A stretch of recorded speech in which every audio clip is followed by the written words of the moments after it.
প্লাস্টারের আগে checklist site engineer checklist 1 গাঁথনির কাজ শক ইটের গাঁথনি সম্পূর্ণ ও শক্ত হতে হবে দেয়াল সোজা প্লম্ব আছে কিনা চেক করতে হবে কোনো ফাঁকা জয়েন্ট বা আলগা ইট আছে কিনা দেখতে হবে 2 সারফেস প্রস্তুতি সব ভাদাংশা দেহা দেয়ালের ধুলাবালি ময়লা ও লুজ মর্টার পরিষ্কার করতে হবে কংক্রিট সারফেস হলে হ্যাকিং চিপিং করা হয়েছে কিনা দেখতে হবে প্লাস্টারের আগে দেয়াল ভালোভাবে ভিজিয়ে নিতে হবে 3 লাইন লেভেল ও প্লাম্ব ভার্টিক্যাল প্লাম্ব ঠিক আছে কিনা হরিজন্টাল লেভেল ঠিক আছে কিনা দেয়ালের বক্রতা অ্যালাইনমেন্ট চেক করতে হবে কর্নার 90 ডিগ্রি আছে কিনা দেখতে হবে 4 ইলেকট্রিক ও স্যানিটারি কাজ সকল ইলেকট্রিক কন্ডুইট বক্স ও পাইপ বসানো শেষ কিনা পানির pipe drain pipe AC drain line সম্পন্ন কিনা ভবিষ্যতে কাটাকাটি লাগবে এমন কিছু বাকি আছে কিনা 5 প্লাস্টার থিকনেস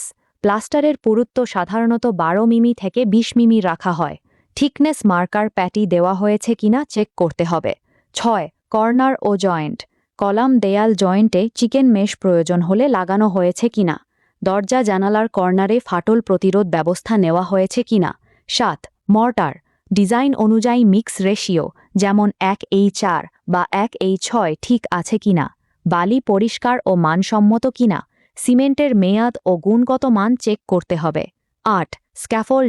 স্ক্যাফোল্ডিং নিরাপদ কিনা কাজগর জন্য পর্যাপ্ত জায়গা আছে কিনা 9 কিউসি চেক স্যাম্পল প্যানেল অনুমোদিত কিনা স্ক্যাশলতের রেফিনিশিং লেভেল ও থিকনেসের রেফারেন্স পয়েন্ট সেট করা হয়েছে কিনা বিশেষ সতর্কতা শুকনা দেয়ালে প্লাস্টার করবেন না কংক্রিট সারফেসে হ্যাকিং ছাড়া প্লাস্টার করবেন না ইলেকট্রিক ও স্যানিটারি কাজ শেষ হওয়ার আগে প্লাস্টার করবেন না অতিরিক্ত মোটা প্লাস্টার একবারে করবেন না এগুলো ঠিকমতো চেক করলে প্লাস্টারে ফাটল ডিবন্ডিং ফাঁপা শব্দ হলো সাউন্ড এবং খসে পড়ার সমস্যা অনেকাংশে কমে যায়